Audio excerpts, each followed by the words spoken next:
नमस्कार. माधव मंथन मध्ये आपलं स्वागत आहे. मी माधव घांगुर्डे. गेले काही दिवस महाराष्ट्र असो, कर्नाटक असो, तामिळनाडू असो, टोकाच्या हिंदी विरोधी भूमिका ह्या घेतल्या गेलेल्या आहेत. जो महाराष्ट्रात राहायचं त्याने मराठी शिकलंच पाहिजे अशी एक टोकाची भूमिका आलेली आणि शिकलं पाहिजे हे माझंही मत आहे. कर्नाटकमध्ये देखील बेळगावमध्ये, बंगलोरमध्ये अलीकडेच कानडी बोलणं, मराठी बोलणं याच्यावरनं बेळगावमध्ये एका बसच्या ड्रायव्हर कंडक्टरला मारहाण झाली. बंगलोरमध्ये दुकानदाराला मारहाण झाली.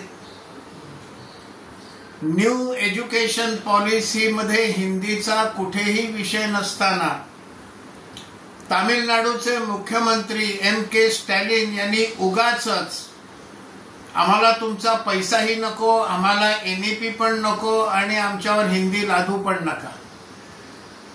आता NEP मध्ये हिंदीचा मुद्दाच नाही, पण त्यांनी तो उकरून काढला. आणि 2 दिवसापूर्वी तामिळनाडू सरकारमधले मंत्री दुरई मुदलियार यांनी उत्तर भारतीयांविषयी अत्यंत खालच्या दर्जाचे उद्गार काढले. उत्तर भारतामध्ये एक जण 10 महिलांशी विवाह करतो असं त्यांनी म्हटलं. जिव्हा छाटून टाकू इथपर्यंत त्यांची मजल गेली म्हणण्याची. मनात विचाराला मुळामध्ये हे असं होतंय का? काय कारणं आहेत? हिंदी ही जर राजभाषा ठरली तर ती का ठरली, कशी ठरली? जेव्हा हिंदी ही आपली राजभाषा झाली तेव्हा घटना समितीमध्ये काय चर्चा झाली, कोणी कोणी काय काय मतं मांडली हे बघावं म्हणून ती सगळी चर्चा मी एकदा वाचून काढली. भाषेच्या मुद्द्यावर झालेली चर्चा. घटना समितीच्या अंतर्गत एक भाषा समिती होती. वेगवेगळ्या विषयांच्या वेगवेगळ्या समित्या या त्या घटना समितीमध्ये होत्या. त्याच्यामध्ये एक भाषा समिती होती. राजभाषा कुठली असावी, भारतातल्या कुठल्या कुठल्या भाषांना राष्ट्रीय भाषा म्हणावं, नॅशनल लँग्वेज, या सगळ्याचा विचार करण्यासाठी एक भाषा समिती होती. त्याचे मोतुरी सत्यनारायण हे आंध्र प्रदेशच्या कृष्णा जिल्ह्यातले आहेत. ते या भाषा समितीचे चेअरमन होते. त्या व्यतिरिक्त या भाषा समितीमध्ये पंडित जवाहरलाल नेहरू होते. बंगालमधले हरेंद्र कुमार मुखर्जी, H.C. मुखर्जी हे त्या भाषा समितीत होते. आणि आचार्य J.B. कृपलानी हे नाव आपल्याला माहिती आहे. स्वातंत्र्य लढ्यामध्ये देखील त्यांचा मोठा सहभाग होता. अशी ही 4 लोकांची भाषा समिती होती. आणि या भाषा समितीनं देवनागरी लिपीतील हिंदी भाषा ही राजभाषा असावी अशा प्रकारचं त्यांचं एक प्रस्ताव दिला. मग तो चर्चेला आला. मग त्या प्रस्तावाचं समर्थन करणाऱ्यांमध्ये दक्षिणेतील आणि महाराष्ट्रातले सदस्य कोण कोण होते हे एकदा आपण जरा बघूया. हिंदी भाषी पट्ट्यातले लोक त्याचं समर्थन करत होते, त्यामुळे त्याची वेगळी नावं ही आता इथे घेत नाहीये. त्याच्यामध्ये N. गोपालस्वामी अय्यंगार हे तामिळनाडूतल्या तंजावर येथून निवडून येतात. IAS ऑफिसर होते, ICS इंग्रजांच्या काळातले. काश्मीरचं विलिनीकरण व्हायच्या आधी ते काश्मीरचे देखील पंतप्रधान म्हणून त्यांनी काम केलंय. संयुक्त राष्ट्रामध्ये भारताने जो काश्मीरचा विषय मांडला त्या सगळ्या विषयाचं काम हे गोपालस्वामी अय्यंगार यांच्याकडे होतं. ते मसुदा समिती ज्याचे अध्यक्ष डॉक्टर बाबासाहेब आंबेडकर होते, त्या मसुदा समितीचे ते सदस्य होते. आणि पंडित जवाहरलाल नेहरूंच्या मंत्रिमंडळात ते मंत्री देखील होते. दुसरे त्यातले सदस्य होते त्यांनी देवनागरी लिपीमध्ये हिंदी भाषा ही राजभाषा असावी याला समर्थन केलेलं आहे. तशा प्रकारचा प्रस्ताव त्यांनी दिलेला आहे. दुसरं नाव त्यातलं आहे प्रस्तावाला समर्थन करणारे हिंदी भाषा असावी ते म्हणजे पट्टाभी सीतारामय्या. ते काही काळ काँग्रेसचे अध्यक्ष देखील होते. आंध्र प्रदेश मधल्या एलुरू जिल्ह्यात त्यांचं घर आहे. ते तिकडनं निवडून येतात. एक JVP हे भाषावार प्रांत रचना रिऑर्गनायझेशन राज्यांचं पुनर्निर्धारण त्यासाठी एक JVP कमिटी केली होती. जवाहरलाल नेहरूचा J, वल्लभभाई पटेलचा V आणि पट्टाभी सीतारामय्यांचा P. या JVP समितीविषयी आपण या व्हिडिओच्या शेवटच्या भागामध्ये चर्चा करू. पण हे त्या JVP कमिटीचे सदस्य होते. नंतर आंध्र प्रदेशला गुंटूर मधून निवडून येणारे प्राध्यापक NG रंगा यांचं हिंदीला समर्थन होतं. मद्रास प्रेसिडेन्सी, त्यावेळेला प्रेसिडेन्सीज होत्या, इलाका, मद्रास इलाका, मुंबई इलाका वगैरे असं. त्यातले अलगेशन OV अलगेशन यांनी हिंदीला समर्थन देणारा प्रस्ताव हा घटना समितीत चर्चेच्या वेळेला दिलेला आहे. यांचंही नाव आपण शेवटच्या भागात पुन्हा एकदा घेणार आहोत. पण आता ते त्या समितीमध्ये होते. समितीमध्ये नाही, हिंदीच्या समर्थकांमध्ये ते घटना समिती जी होती त्याच्यामध्ये ते होते. तिरुपतीचे अनंत शयनम अय्यंगार हे घटना समितीचे हे लोकसभेचे पहिले उपसभापती होते. गणेश वसंत मावळंकर हे पहिले अध्यक्ष होते लोकसभेचे. आणि मावळंकरांच्या निधनानंतर अनंत शयनम अय्यंगार हे लोकसभेचे अध्यक्ष झाले. त्यानंतर हिंदीचं समर्थन करणाऱ्यांमध्ये काल वेंकटराव हे आंध्र प्रदेशच्या पूर्व गोदावरी जिल्ह्यातले. ते मद्रास प्रेसिडेन्सीमध्ये महसूल मंत्री होते. बेल्लारी कर्नाटकाहून निवडून येणारे S निजलिंगप्पा हे देखील हिंदीच्या समर्थकांमध्ये त्यांचं नाव आहे. भाषा समिती एक होती.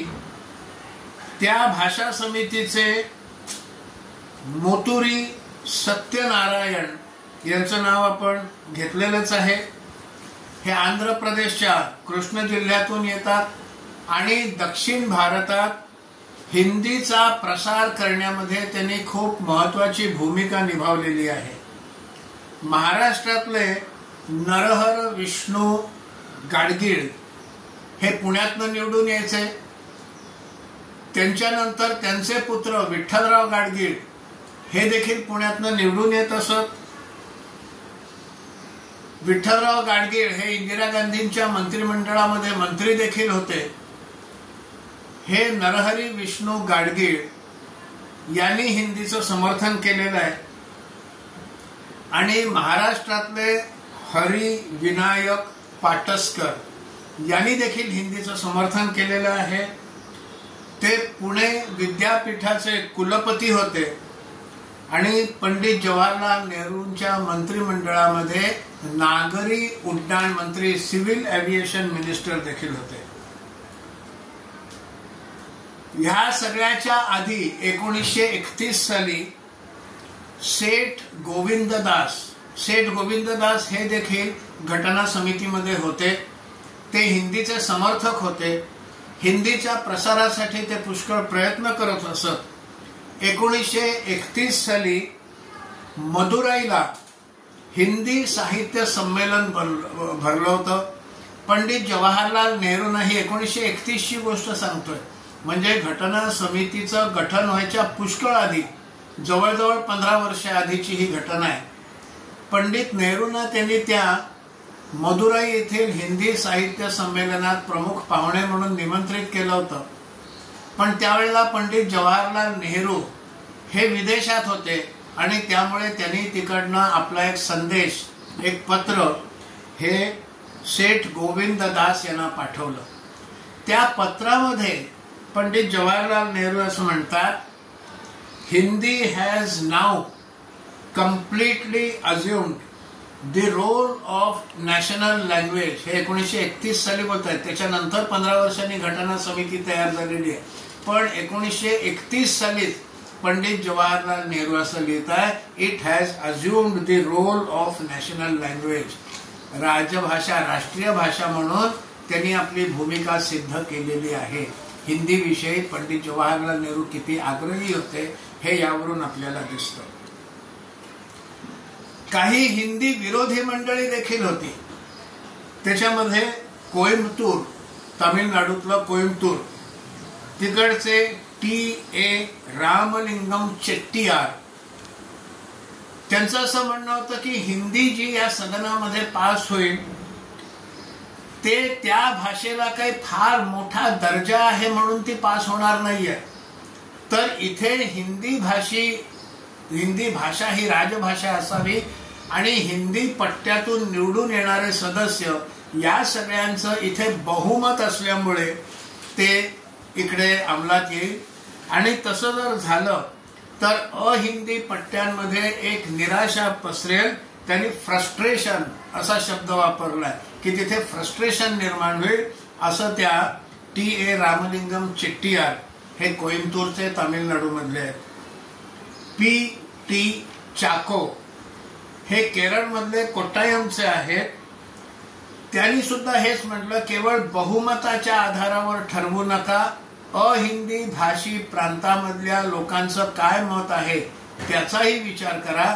हे केवळ बहुमताने ठरवण्याचा विषय नाही तर सगळ्यांना सोबत घेऊन जाण्याचा विषय आहे, असं त्यांनी आपलं मत तिथे मांडलं.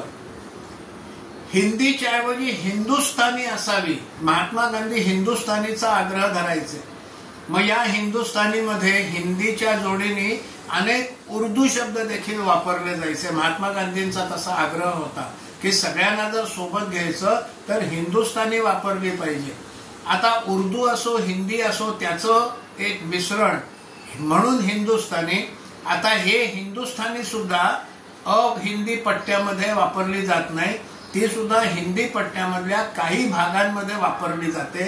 पण ती हिंदुस्थानी ही असावी आणि त्याची देवनागरी किंवा उर्दू लिपी असावी, असं हे साधारणपणे काही लोकांचं म्हणणं होतं. त्याच्यामध्ये पी. सुब्रमण्यम हे तामिळनाडू मधल्या सालेमचे, तिकडनं ते निवडून यायचे. त्यांनी आणखीन वेगळं मत असं म्हणलं की रोमन लिपीमध्ये हिंदुस्थानी असावी. म्हणजे रोमन लिपी असली तर मग ते दक्षिण भारतातल्या लोकांना समजायला सोपं जाईल. उर्दू लिपी किंवा ज्याला पर्शियन लिपी म्हणतात किंवा देवनागरी लिपी ही दक्षिण भारतातल्या लोकांना समजणार नाही, म्हणून रोमन लिपीमध्ये ती असावी असं त्यांनी मत मांडलेलं आहे. मंगलोरचे जेसुईट पाद्री जिरोम डिसूजा यांनी देखील रोमन लिपीत हिंदुस्थानी असावी असं आपलं मत मांडलेलं आहे. आणि योग्य पद्धतीने हा सगळा विषय हाताळून तो विषय लोकांपर्यंत न्यावा असं त्यांचंही मत होतं.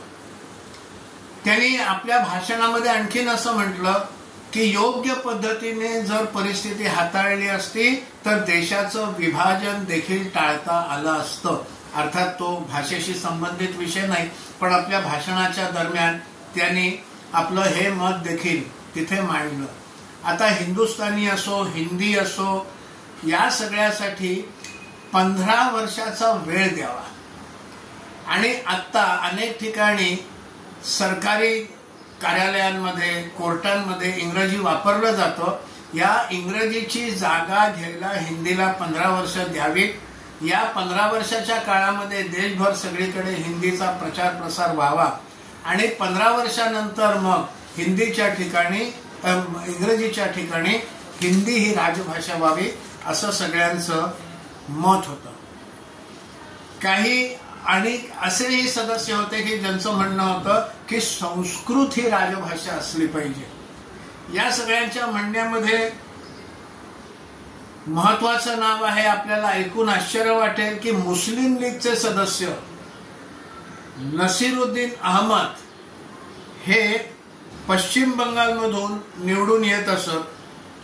त्यांनी असं मत मांडलेलं आहे, हिंदुस्थानीचं समर्थन त्यांनी केलेलं नाही.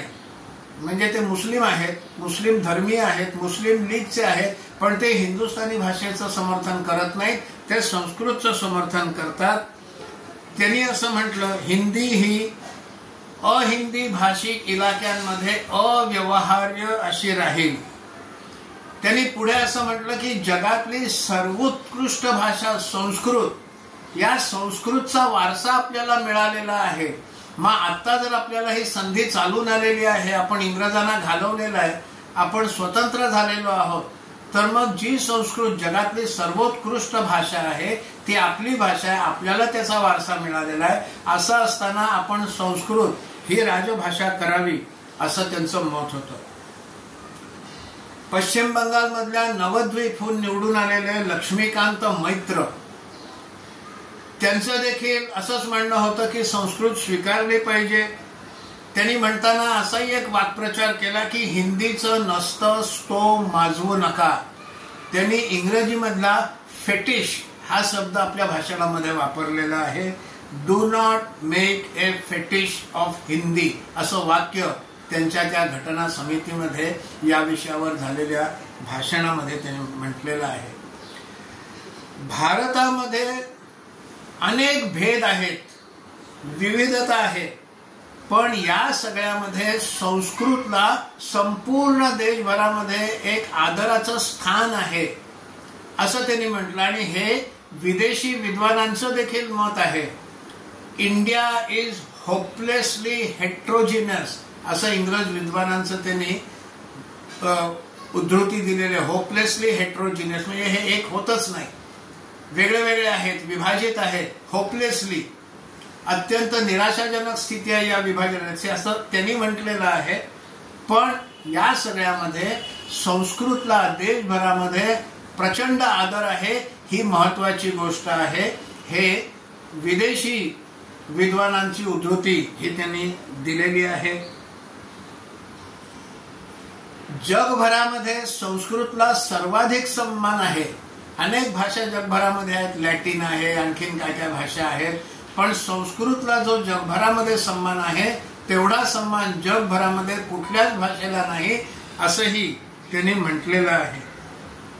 काही लोक संस्कृत ही मृत भाषा आहे त्यांनी देखील त्याच्यावर प्रश्नचिन्ह लावलाय. मृत भाषा, डेड लँग्वेज टू होम, कोणासाठी ती डेड आहे, कोणाला ती डेड वाटते? जे आपल्या वैभवाची कल्पनाच करू शकत नाहीत, वैभव संपन्न भारताची जे कल्पनाच करू शकत नाहीत, त्यांना संस्कृत ही मृत भाषा वाटते असं त्यांनी आपल्या भाषणामध्ये म्हटलेलं आहे. संस्कृत ही साहित्यिक, अलंकारिक वगैरे साठी वापरली जाऊ शकते. साहित्यिक आणि अलंकारिक असा त्याचा स्तर आहे आणि त्याच सोबत ती व्यवहाराची भाषा सुद्धा होऊ शकते अशी त्या भाषेची क्षमता आहे. असं दोन्ही पातळ्यांवर, एका पातळीवर साहित्यिक आणि अलंकारिक, दुसऱ्या पातळीवर व्यवहारिक, अशा दोन्ही पातळींवर संस्कृत ही उपयुक्त भाषा आहे असं त्यांनी म्हटलंय. हिंदी जर राजभाषा करायची असेल तरी देखील संस्कृतचाच आधार घ्यावा लागेल, कारण संस्कृत नीट माहिती असल्याशिवाय हिंदी शिकणं देखील कठीण जाईल.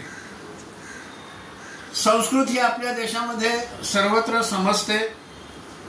त्याचं देखील त्यांनी उदाहरण दिलं. म्हणे मी काही कारणासाठी दक्षिण भारतात गेलो होतो, मला तिकडच्या भाषा येत नाहीत, हिंदी तिकडच्या लोकांना समजत नव्हतं. मी त्यावेळेला तिकडच्या लोकांशी जेव्हा संस्कृतमध्ये संभाषण सुरू केलं तेव्हा त्यांना मी काय बोलतोय हे समजत असे.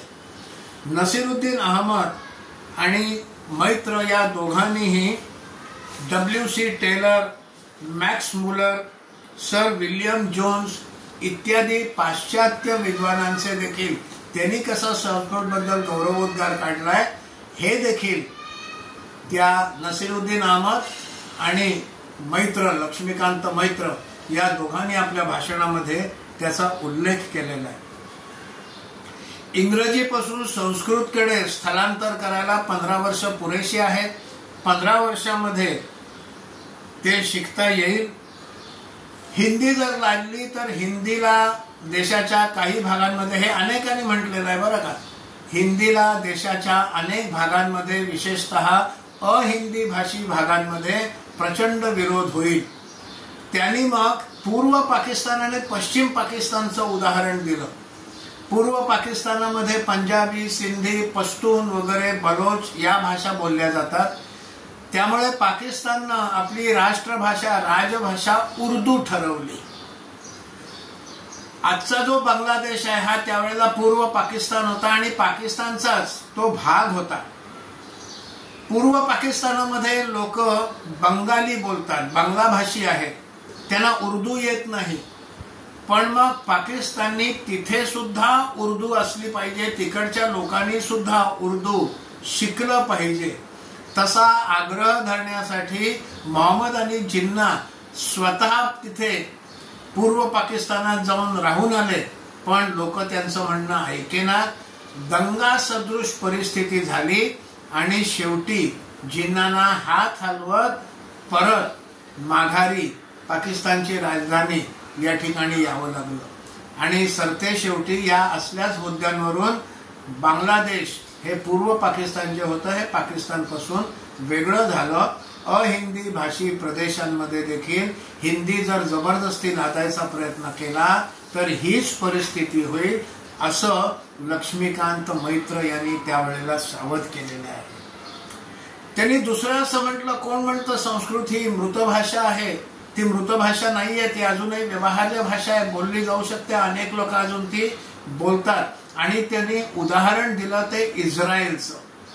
आता इथे लक्षात घ्या, इस्रायलला स्वातंत्र्य मिळालं मे 1948 मध्ये आणि ही चर्चा चाललेली आहे सप्टेंबर 1949 साली. म्हणजे जेमतेम 1.25 वर्ष हे इस्रायलला स्वातंत्र्य मिळून झालं तेव्हाची परिस्थिती आहे. पण इस्रायलनं हिब्रू भाषा ही आपली राजभाषा म्हणून घोषित केली. खरं तर हिब्रू भाषा ही एका अर्थाने मृत भाषा होती. त्यातले अनेक शब्द गहाळ झालेले होते. मग इस्रायलमध्ये भाषाविदांना एकत्र करून त्या भाषाविदांच्या मार्फत गहाळ झालेल्या शब्दांच्या ठिकाणी नवीन शब्द हे त्या ठिकाणी निर्माण केले गेले, ते त्या भाषेत आणले गेले, त्या व्याकरणात ते बसवले गेले. आणि आज इस्रायलमध्ये यहुदी समाज हिब्रू भाषा बोलतो. मृत भाषा त्यांनी परत जागृत केली. आणि ही चर्चा केव्हाची आहे? इस्रायलला स्वातंत्र्य मिळाल्याच्या 1.25 वर्ष झालं तेव्हाच त्यांनी ती केली आणि त्याला सुरुवात केली. असं म्हणून ते म्हणतात, मग आपल्याला 15 वर्षात संस्कृत आणता येत नाही का?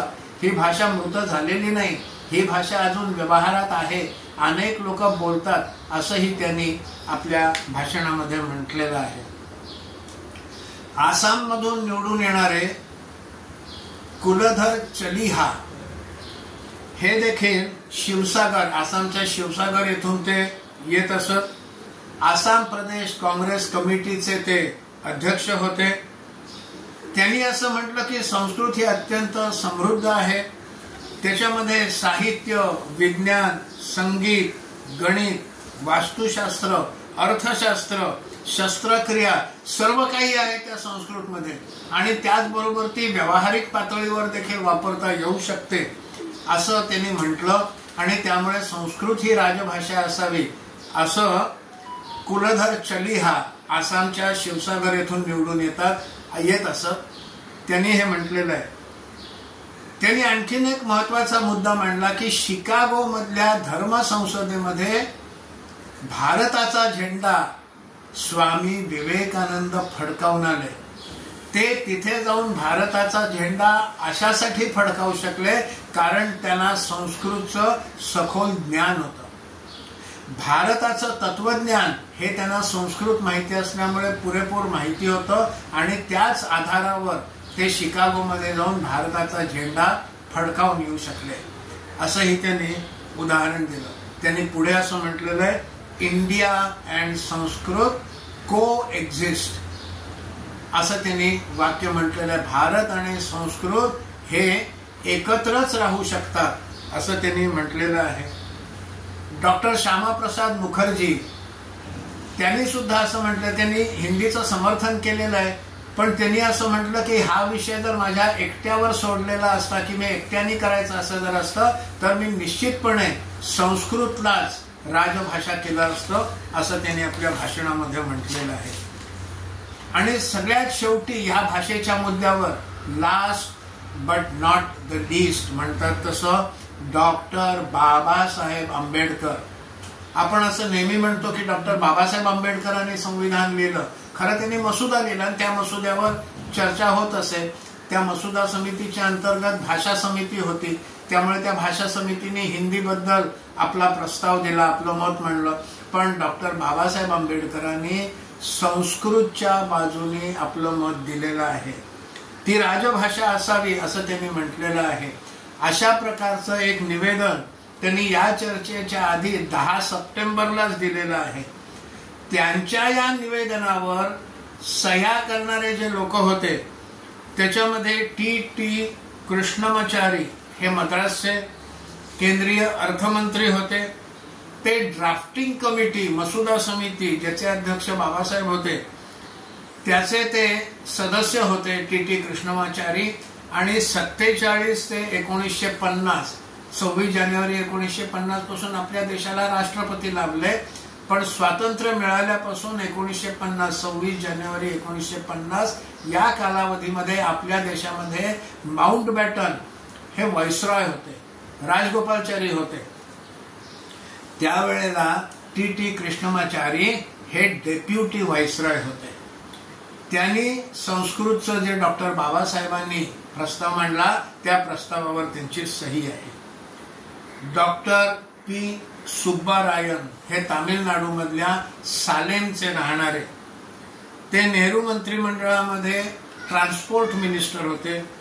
जी दुर्गाबाई त्या आंध्र प्रदेशातल्या, आणि विशेष म्हणजे रिझर्व्ह बँकेचे पहिले भारतीय गव्हर्नर चिंतामणराव देशमुख यांच्याशी 1953 साली त्यांचा विवाह झालेला आहे. त्या देखील विदुषी होत्या. त्यांनी या संस्कृतचा जो डॉक्टर बाबासाहेबांनी प्रस्ताव मांडला त्या प्रस्तावावर जी दुर्गाबाई यांची देखील सही आहे. आणि दक्षयानी वेलयुधन या केरळमधल्या पुल्लयार समाजातल्या आहे. पुल्लयार समाज हा शेड्यूल्ड कास्ट आहे, अनुसूचित जातींमधला आहे. त्यातल्या या आहेत. त्यांनी डॉक्टर बाबासाहेबांनी जो संस्कृतचा प्रस्ताव मांडला त्यावर त्यांची देखील सही आहे. असं संस्कृत का हिंदी का हिंदुस्थानी, देवनागरी भाषा का रोमन लिपी, देवनागरी लिपी का रोमन लिपी, असा देखील जो विषय आहे, या सगळ्या विषयावर घटना समितीमध्ये चर्चा झालेली आहे आणि शेवटी हिंदी ठरलेलं आहे. पण या चर्चेमध्ये कोणी कोणी काय काय मतं मांडलेली आहेत, त्यावेळेला जी मतं मांडलेली आहेत ती आता प्रत्यक्ष आपल्याला त्यांनी जे भाकीत केलं होतं ते होताना दिसतंय का दिसत नाही हे आपल्याला प्रत्येकाला माहिती आहे. त्याच्यावर मी फार आता मत प्रदर्शन करू इच्छित नाही. मी सुरुवातीला त्या JVP कमिटी बद्दल बोललो होतो. राज्यांची रचना कशी असावी, रिऑर्गनायझेशन ऑफ स्टेट्स, राज्यांचं पुनर्निर्धारण, त्यासाठी जस्टिस धर कमिशन एक बसवलं होतं. या जस्टिस धर कमिशनने आपलं जे रिपोर्ट दिला त्या रिपोर्टमध्ये भाषावार प्रांत रचना करू नये, प्रशासनासाठी योग्य असा इलाका ठरवला जावा, त्याप्रमाणे त्याच्या इलाक्याच्या सीमा ठरवल्या जाव्यात असं त्यांनी म्हटलं. भाषावार प्रांत रचना करू नका असं धर समितीने ठरवलं, रिपोर्ट दिला आपला. या धर समितीने रिपोर्ट जो दिला त्याच्यावर विचार करण्यासाठी काँग्रेसनं एक समिती बसवली, त्याला JVP कमिटी असं म्हणतात. J for Jawaharlal Nehru, V for Vallabhbhai Patel आणि P फॉर पट्टाभी सीतारामय्या, अशी ती JVP कमिटी. या JVP कमिटीने सुद्धा पंडित जवाहरलाल नेहरू त्याच्यामध्ये होते, वल्लभभाई पटेल त्याच्यामध्ये होते. यांनी देखील भाषावार प्रांत रचना करू नये असा आपला निकाल या धर कमिटीचा अभ्यास करून त्यांनीही तोच निकाल केला. पण नंतर 1952 साली पोट्टू सीतारामलू हे तेलुगू भाषिक, त्यांनी मागणी केली की तेलुगू भाषिकांचं एक स्वतंत्र राज्य जे मद्रास प्रेसिडेन्सी पासून वेगळं असेल, या राज्याची निर्मिती व्हावी.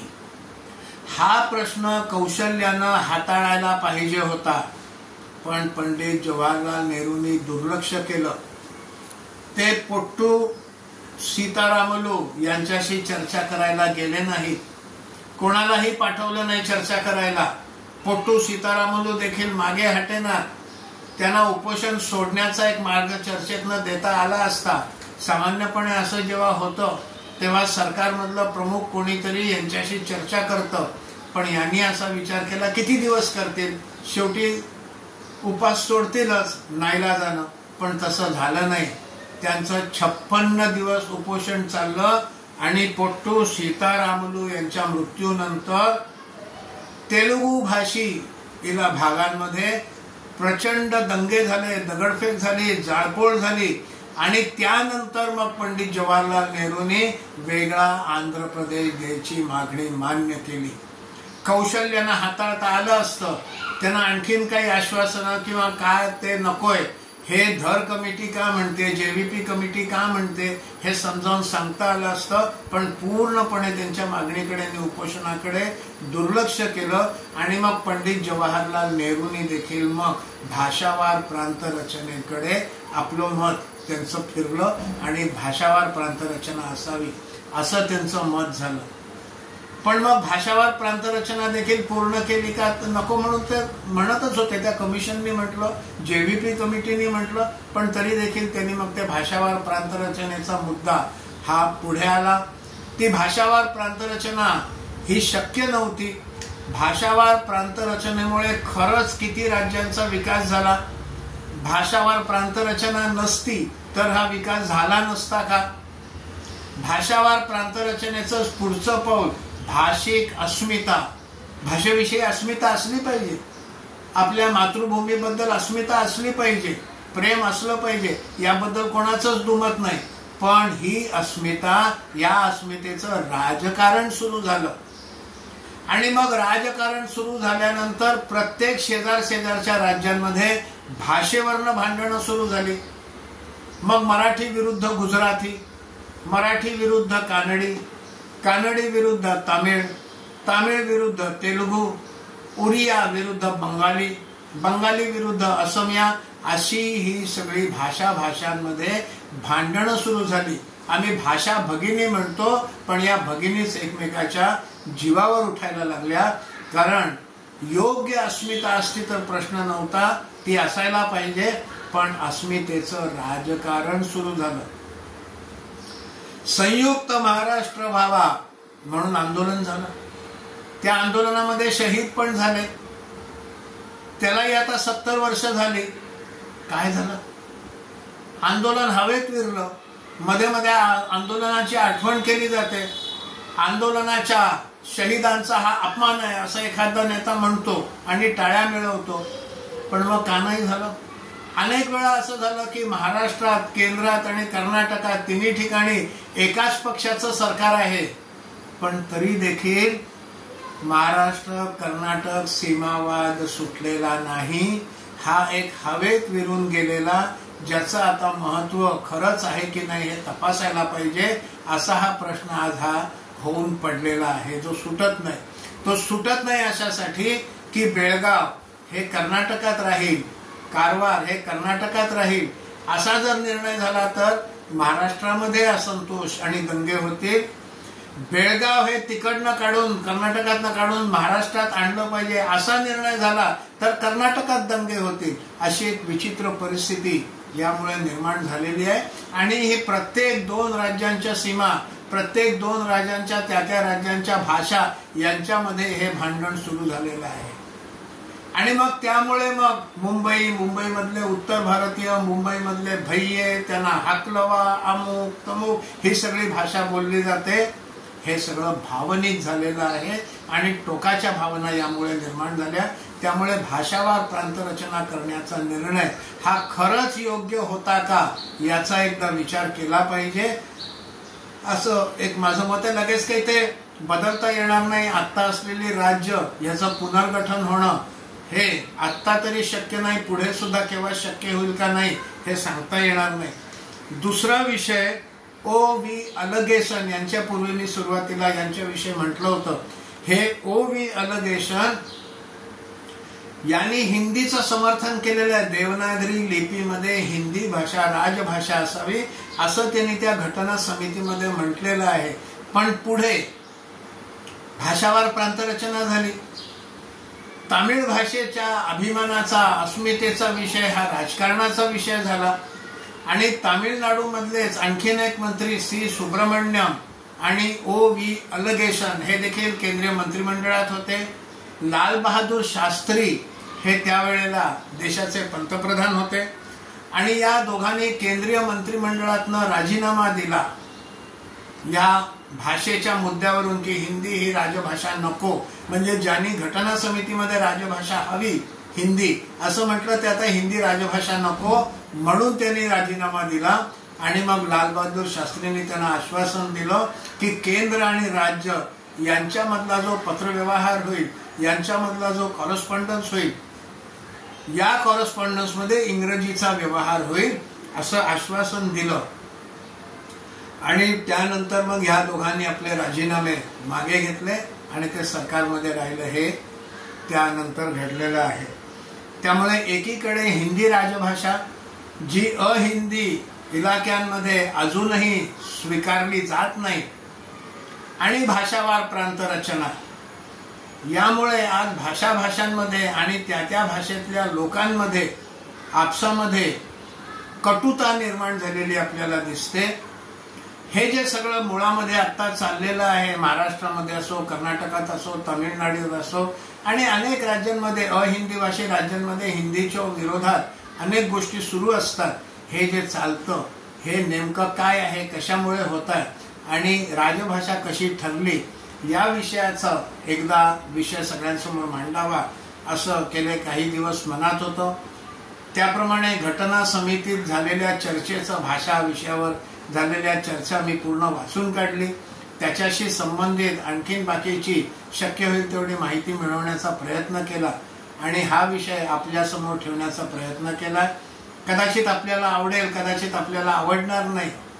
आवडला नसला तरी का आवडला नाही, आपलं या विषयावर काय म्हणणं आहे हे कमेंट बॉक्समध्ये, यूट्यूबच्या या व्हिडिओचा जो कमेंट बॉक्स आहे त्या ठिकाणी आपला अभिप्राय नक्की नोंदवा. आपल्याला जर हा विषय आवडला असेल तर तो शेअर करा म्हणजे बाकीच्या लोकांपर्यंत हा विषय जाईल आणि कृपया चॅनल सबस्क्राईब करा ही विनंती. खूप खूप धन्यवाद.